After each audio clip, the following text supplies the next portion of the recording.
అప్పుల బాధలు వెంటాడుతున్నాయా? అయితే 6 జేవిఆర్ వారి జాతిరత్నాలు ధరించండి. హాయ్, వెల్కమ్ టు మనం టీవీ. నేను మీ మనోజ్. రీసెంట్గా సమంత రెండో పెళ్లి జరిగింది. సో దానికి సంబంధించి చాలా మీమ్స్ ఇంకా ఇలాంటి మనం పిచ్చి పిచ్చి రాతలు చూసాం. సో దాని తర్వాత వెలుగులోకి వచ్చిన అంశం ఏంటంటే భూత శుద్ధి వివాహం పేరుతో లింగభైరవి ఆలయంలో ఆవిడ ఒక వివాహం చేసుకుంది. సో మరి ఇలాంటి వివాహాలు కూడా జరుగుతాయా అనే దానిపై ఒక చర్చ నడుస్తుంది. మాట్లాడదాం. దీంతో పాటు మనకి జూమ్ కాల్లో యాడ్ అయ్యారు ప్రముఖ లాయర్ అడ్వకేట్ రజనీ గారు. నమస్కారం మేడం. నమస్తే మనోజ్ గారు. ఏంటి మేడం పర్టికులర్గా ఈ భూత శుద్ధి వివాహం అసలు అంటే పేరు వినడానికి కొంచెం ఒళ్ళు గగురుపుచ్చేలా ఉంది. ఏంటి అసలు దీని వెనకాల రాసి? అది యాక్చువల్లీ భూత శుద్ధి వివాహం అనేది రెండు కలపకూడదు సార్. ముందు భూత శుద్ధి అనేది చేయించుకున్నాక తర్వాత లింగ భైరవి టెంపుల్లో ఆవిడ వివాహం చేసుకుంది అనేది ప్రసిస్తాం. సో ఇక్కడ రెండు కలిపి చెప్పేటప్పటికీ వివాహంలో ఇలాంటి వివాహాలు కూడా ఉంటాయా అనేది చాలా మంది ప్రశ్నార్థకంగా అడుగుతున్నటువంటి సమస్యలు. సో ఇలాంటి వివాహాలు ఉంటాయా, ఇలాంటి వివాహాలు చేసుకోవచ్చా, ఇలాంటి వివాహాల వల్ల అసలు అది వివాహం పేరు కాదు సార్. ఫర్ సపోజ్ ఏమైనా దోషాలు ఉన్నాయి అనుకోండి, మనకి కుజ దోషాలు లేకపోతే రాహుకేతుల పూజలు శ్రీకాళహస్తిలో చాలా ప్రముఖంగా చేస్తుంటారు చూడండి, అలాంటి పూజలు దోష నివారణ అంటాం. సో అదే మాదిరిగా ఈ రోజు భూత శుద్ధి అంటే అంటే శుద్ధి చేసుకుని రండి, ఫస్ట్ దేహ శుద్ధి లేకపోతే ఇంకొకటి అంటుంటారు కదా, అంటే శుద్ధి చేసుకొని రండి. సో అది భూత శుద్ధి అంటే మనకి తెలియకుండా మన మన శరీరం మీద లేకపోతే మన ఇంటి చుట్టూ కొంత నెగటివ్ వైబ్రేషన్స్ అనేది ఉంటాయి. అంటే అవి అవి మన వాటిని పరిభాషలో భూతాలనే అంటారు. సో అలాంటి భూతాలని శుద్ధి చేయాలి, దాని తర్వాత వివాహం చేసుకోవాలి. ఎప్పుడైతే ఒక మనిషి సెకండ్ మ్యారేజ్ చేసుకుంటారో, ఫస్ట్ మ్యారేజ్ ఇబ్బందికర పరిస్థితుల్లో విరిగిపోతుందో, so whatever it may be, first husband తో ఫస్ట్ వైఫ్ వీళ్ళందరూ ఒక సెక్సువల్ కాంటాక్ట్ ఉంటది కాబట్టి కొంత శుద్ధి చేసుకోవాలనేది ఒక తార్కాణంగా ఉంటది. సో అంటే పరిశుద్ధంగా ఇంకొక వివాహం చేసుకోవాలి. ఇంకొకటి ఏంటంటే దాంట్లో భూత శుద్ధి అని ఎందుకు అంటారంటే చాలా నెగిటివ్ వైబ్రేషన్స్ ఉండడం వల్లే ఆ ఫస్ట్ వివాహం చెడిపోతుంది అనేది కొంత నమ్మకం ఉంటది. అంతా బాగుండేది ఉంటారు అంటే లైక్ అంటే జాతకాలన్నీ కలిసిన తర్వాతే కదా చేసుకుంటారు. దాని తర్వాత కూడా ఇబ్బంది వచ్చిందంటే ఏదో ఒక నెగటివ్ వైబ్రేషన్స్ మనల్ని ఇబ్బంది పెడుతుంది అనేది తార్కాణం అండి. సో భూత శుద్ధి అనేది ఒక శుద్ధి కార్యక్రమం అన్నమాట. సో దానికి సంబంధించి ప్రత్యేకమైన పూజలు చేస్తారు. మాకు తెలిసి అవి చాలా పూజలు అంటే మా గురువు గారు మాకు చెప్పిన విషయాలు కానీ ఏమన్నా కాశీ పరిసర ప్రాంతాల్లోనే ఆ భూత శుద్ధి పూజలు అవి చేస్తుంటారమ్మా, నెగిటివ్ వైబ్రేషన్స్ పోవడానికి. దాని వల్ల లోపల ఇల్నెస్ కూడా పెరుగుతుందట. అంటే లోపల నెగిటివ్ వైబ్రేషన్ గనక మనలో ఉంటే నెగిటివ్ ఎనర్జీ మన ఓపిక తగ్గిపోతుంది. మనకి ఎంత తిన్నా నీరసం వచ్చేస్తుంది, ఎక్కువసేపు నిద్రపోవాలనిపిస్తుంది, ఇంట్లోంచి బయటికి పోబుద్ధి కాదు, మనిషిని ఇంట్లోంచే కట్టేస్తుంది. ఆ పనికి వెళ్దాం అనుకుంటాం, వెళ్లే లోపల కాసేపు పడుకొని పోదాం అనుకుంటాం. సో అసలు అది ఇల్లు దాటి బయటికి పోనివ్వదు, ఎందుకంటే అది మన చుట్టూ తిరుగుతుంది, మన ఇంట్లో ఉంటుంది కాబట్టి అది నా దగ్గరే ఉండాలి, నువ్వు బయటికి పోకూడదు. సో బయటికి పోతే ఎక్కడో చాట పాజిటివ్ వైబ్రేషన్ దగ్గర అవి అడుగు పెడితే ఆ ఒంట్లో ఉండే నెగిటివ్ ఎనర్జీ పోతుందండి. అందుకనే చాలా చోట్ల మనం గుళ్ళకి వెళ్ళేటప్పుడు ఖచ్చితంగా చెప్తుంటారు, అబ్బా ఎందుకు బాగాలేదంటున్నావు, సరే ఒకసారి గుడికి వచ్చి దేవుడి దగ్గర దీపం పెట్టపో అన్ని బాగుంటాయి అని చాలా మంది పెద్దవాళ్ళు చెప్తుంటారు. మన ఒంట్లో ఉండే నెగిటివ్ వైబ్రేషన్ మనం గుడికి వెళ్ళి దీపం పెట్టడం వల్ల, లేకపోతే అక్కడ టెంకాయ కొట్టడం వల్ల, లేకపోతే అది గుడి తలపురంలో కొంత కూర్చొని ఆ దోషాలు అవన్నీ ఆ గుడి మెట్ల దగ్గర నుంచే పోతాయండి. సో కొంత పాజిటివ్ ఎనర్జీ మనం తీసుకొని మళ్ళీ ఇంటికి వస్తాం కాబట్టి అంత తొందరగా అందే అవకాశం ఉండదు అనేటటువంటి ఒకటి చెప్తుంటారండి మా గురువు గారు. సో నాకు అనిపించింది ఏంటంటే ఏదైతే ఈ భూత శుద్ధి అనేది తను చేసుకున్న తర్వాత ఆ నెగిటివ్ ఎనర్జీ కానీ తనలో ఉండే ఆరా పవర్ ని కూడా పెంచుతుంది. ఆరా పవర్ ని కూడా భూత శుద్ధి అనేది ఆరా పవర్ ని పెంచుతుంది. అంటే నెగిటివ్ అంతా బయటికి వెళ్ళిపోతుంది కాబట్టి పాజిటివ్ పెంచుకుంటూ ఉంటుంది. సో ఎంత పెంచుతుంది అంటే అది మన చుట్టూ ఒక ఆరా ఏర్పరిస్తే మన శత్రువు ఆ దరి వరకే రాగలడు, ఆ దరి నుంచి రాలేడు అనేటటువంటిది ఉంటుందండి. చాలా మంది పెద్ద పెద్ద వాళ్ళు ఆరా గురించి చెప్తుంటారు. నేను బేసికల్ గా అడ్వకేట్ కాబట్టి మాకు ఇవన్నీ తెలియదు అని అనుకోకండి, ఎందుకంటే పెద్ద పెద్ద నిష్ణాతులైనటువంటి గురువుల దగ్గర చాలా విద్య నేర్చుకున్నాం కాబట్టి వీటి గురించి మాకు ఆరా పవర్స్ గురించి, ఈ దేహ శుద్ధి గురించి లేకపోతే ఈ భూత శుద్ధి గురించి మీకు తెలుసు కదా, దయ్యాలు పట్టిన వాళ్ళకి దేహ శుద్ధి చేస్తారు. అవును. అంటే బాగా వేప మండలు పెట్టి కొడతారు. దాన్ని దేహ శుద్ధి పిచ్చోళ్ళు కొడతారు అంటారు. మేడం. సో, అలా కొట్టినప్పుడు ఏమవుతుందంటేనండి, ఆ దేహంలో ఉండేటటువంటి ఏదైతే నెగెటివ్ వైబ్రేషన్స్ కానీ, మనం అనుకుంటున్నటువంటి ఆత్మలు కానీ, దెయ్యాలు కానీ, ఇవన్నీ వేప మండలతో ఎందుకు పోతాయంటే, వేప మండలు అంటే అమ్మవారు. ఉమ్, అమ్మవారు ఒంటి మీదకి వస్తున్నప్పుడు, మనం గుడి దాకా పోనివ్వదు ఆ శక్తి మనల్ని. అప్పుడు గుడే మన దగ్గరికి, అంటే తల్లే మన దగ్గరకు వచ్చి వేప మండలతో కొడుతుంటే, ఆ లోపలుండే నెగెటివ్ వైబ్రేషన్స్ బయటికి వెళ్ళిపోతే, లేకపోతే అవి ఎందుకొచ్చినాయో కూడా చాలా క్లియర్‌గా చెప్పినటువంటి సంఘటనలుంటాయండి. సో, ఉమ్, నాకు తెలిసినటువంటి ఒక గొప్ప అనుభవం చెప్తానండి. ఉమ్, నేను కాశీలో విద్య నేర్చుకుంటున్న టైంలో 8 మందితో మా గురువుగారు విద్య నేర్పిస్తూ ఉన్నారండి. 41 రోజులు, 45 రోజులు ఉంటది. ఓకే. సో, అప్పుడు బాగా ధ్యానం చేస్తున్నాం. ఒక మంత్రం చెప్పారు. ఆ మంత్రం జపిస్తూ ఉన్నాం. ఉమ్, బావుంది. అది హరిశ్చంద్ర ఘాట్ దగ్గరలో. అప్పుడేమైందంటే ఒక పెద్ద టాటా సుమో లాంటి ఒక వెహికల్ వచ్చిందండి. వెహికల్ రాగానే గురువుగారు ఏం చెప్పారంటే, "అమ్మా మీరు ధ్యానం ఆపేసేయండి. కాసేపు మీరు విశ్రాంతిలో ఉండండి. తర్వాత ఏదైతే ఇప్పుడు ఆ వెహికల్‌లోంచి ఒక డెడ్ బాడీని తెస్తున్నారో, అది కాల్చడం బిగిన్ అయిన తర్వాత మళ్ళీ మనం ధ్యానం బిగించేద్దాం. ఉమ్, ఈలోపు వద్దమ్మా" అన్నారు. అప్పుడు ఒక కేరళ అమ్మాయి అడుగుతుంది గురువుగారిని.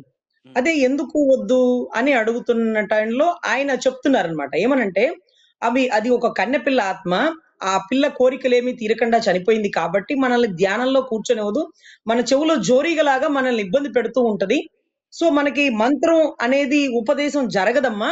అందుకని మనము ఈ మంత్ర పఠనం అనేది ఈ టైంలో చేయకూడదు. ఉమ్, అంటే మీకు తెలుసు కదా! అక్కడ ఎవరైనా ఒక మనిషి చనిపోతే దేవాలయాలు కూడా మూసేస్తుంటారు. అవును. లేకపోతే ఆ పరిసర ప్రాంతాల్లో ఇంకా పూజలు కూడా ఏమీ చెయ్యరు. అవును. ఎందుకంటే ఆ చనిపోయిన మనిషి ఆత్మ మనల్ని ఏ పని చేయనివ్వదు. అప్పుడు మనం ఏ పని చేయకుండా ఉండడం మంచిది.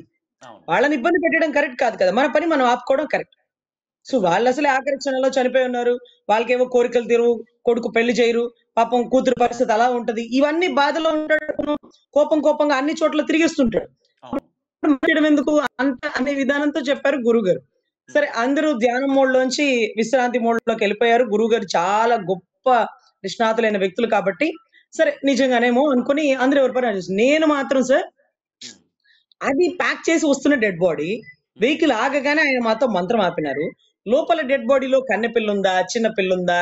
మగవాళ్ళున్నారా? ముసలివాడున్నాడా? ఉమ్, అసలు మనిషి ఉందా? అని మనకెలా తెలుస్తది? ఉమ్, అన్న ఉద్దేశంతో నాకు ఆయన మీద అంటే గురువుని అనుమానించకూడదు. ఉమ్, కానీ నాకు ఆ విద్య నేర్చుకుంటున్నంత సేపు కూడా ఇదంతా నిజాలా? ఇవన్నీ జరుగుతాయా? ఇవన్నీ కూడా ఉన్నాయా? అని ఆ అనుమానంతోనే నేర్చుకునేదాన్ని. మంచిగా మంత్రం సౌరశక్తి నుంచి వచ్చేటటువంటి పవర్ ఇవన్నీ తీసుకునేదాన్నండి. తర్వాత అందరూ వెళ్ళిపోయారు. నేను మాత్రం హరిశ్చంద్ర ఘాట్ అమ్మాయిని ఆ డెడ్ బాడీని ఏదైతే కిందకి తీసుకెళ్ళిపోతున్నారో, ఉమ్, ఆయన గురువుగారు పక్కకు వెళ్ళిపోయినారు. ఒక 20 నిమిషాల తర్వాత వస్తాను. అది కాల్చడం బిగినవని. కొంచెం మంత్రాలతో కాలుస్తారు.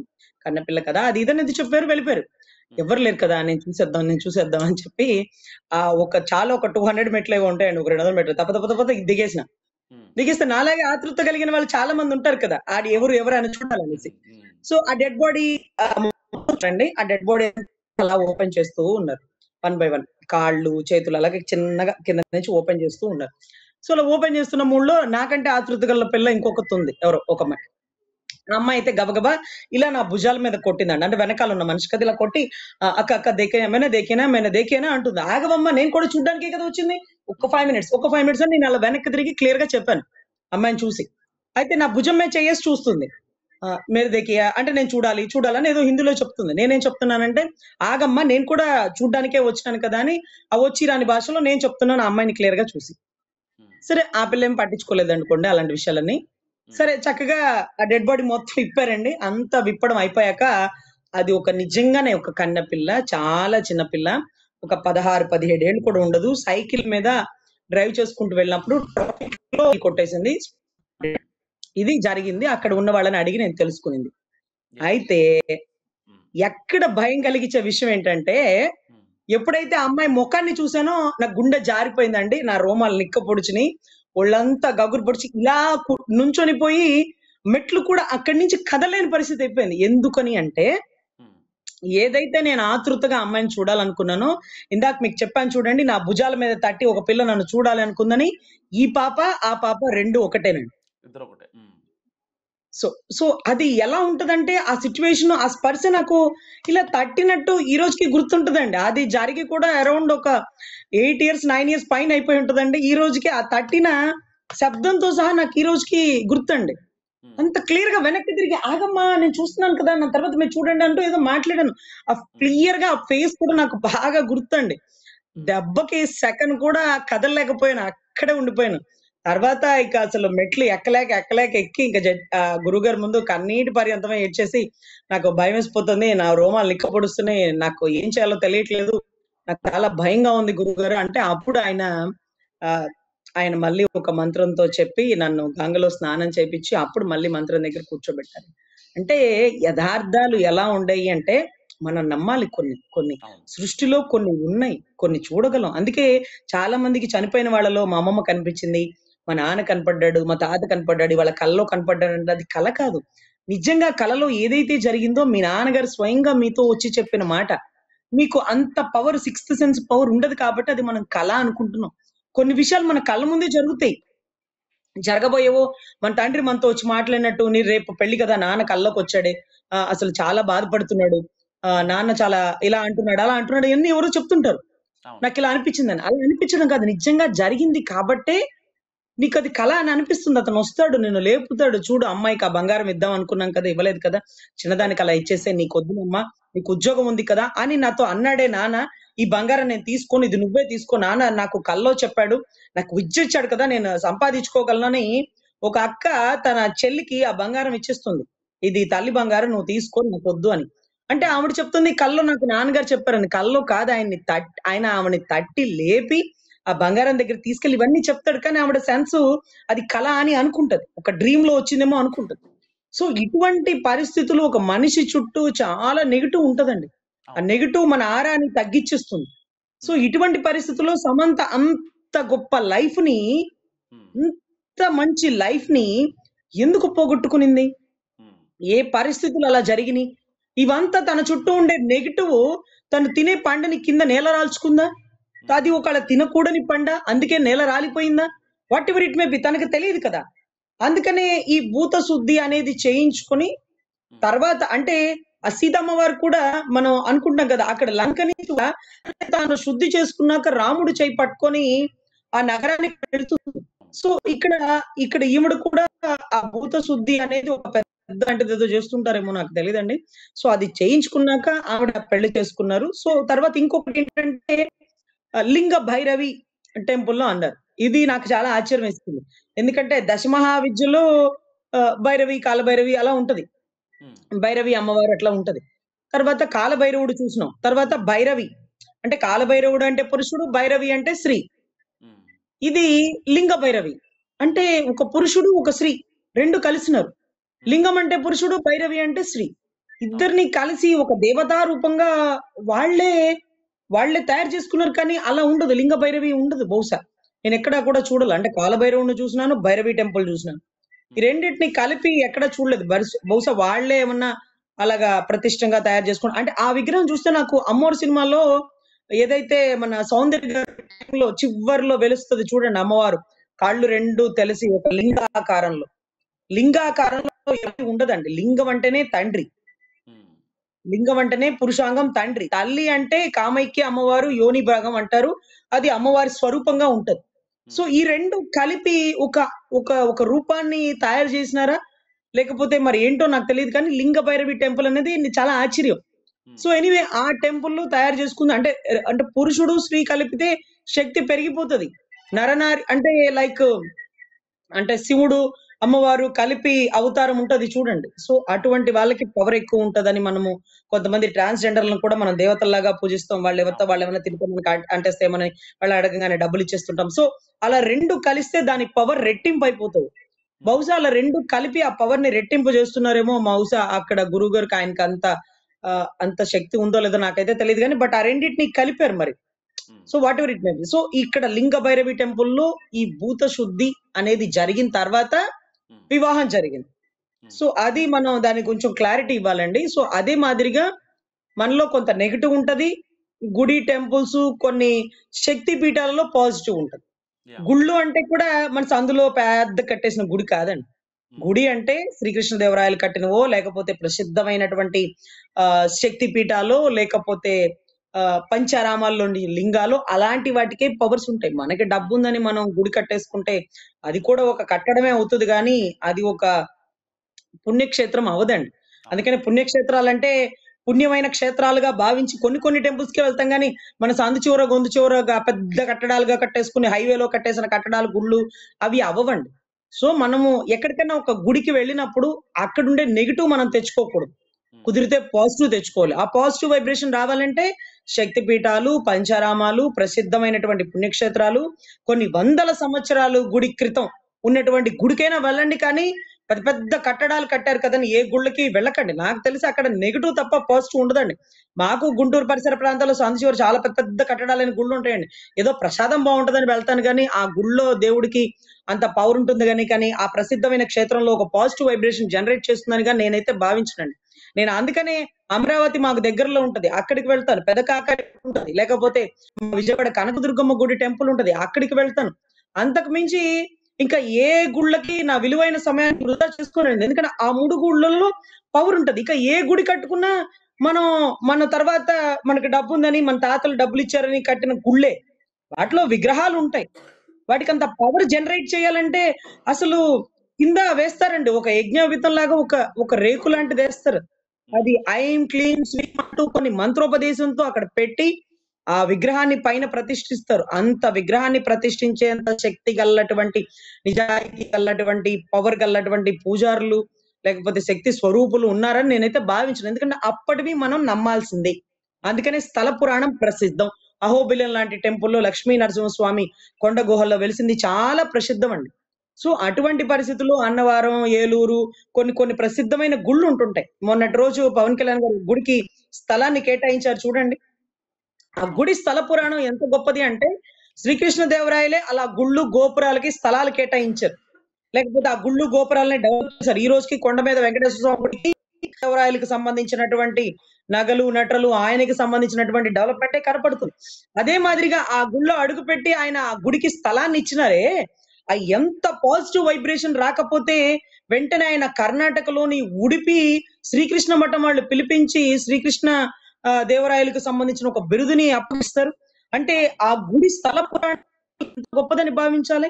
అక్కడ అడుగు పెట్టినంత మాత్రానే అంత గొప్ప బిరుదు కైవసం అయిందే, ఆ గుడి స్థల పురాణం ఎంత గొప్పది. ఆ గుడికి మీరు ఇంకా స్థలాన్ని ఇచ్చినారే. గుడి ప్రదక్షిణాలనే ఎలక్షన్‌కి ముందు నేను మాట ఇచ్చినానని.